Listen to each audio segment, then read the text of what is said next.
Can Ahmet'im, sana canım demişim. Can Ahmet'im, seni canım bilmişim. Can Ahmet'im, sana mecnun olmuşum.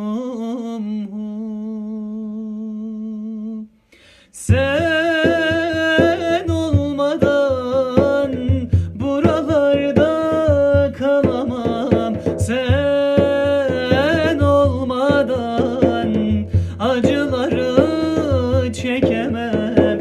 Vuslat nerede? Nerede kaldın efendim?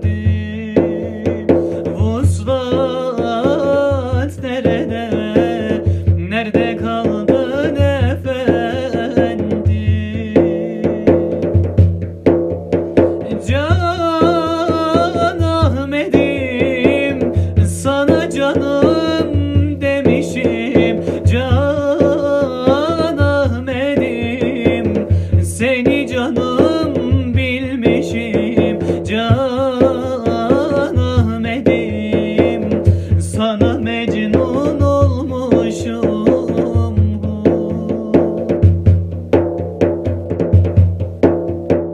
Kalbim sızlıyor, senden ferman bekliyor. Gönlüm yanıyor, bir selamın istiyor. Vuslat nerede? Nerede kaldın efendim?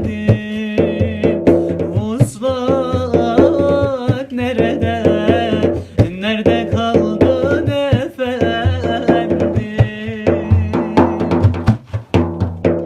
Can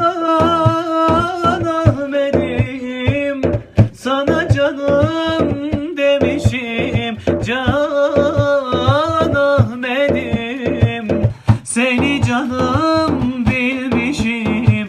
Can Ahmet'im, sana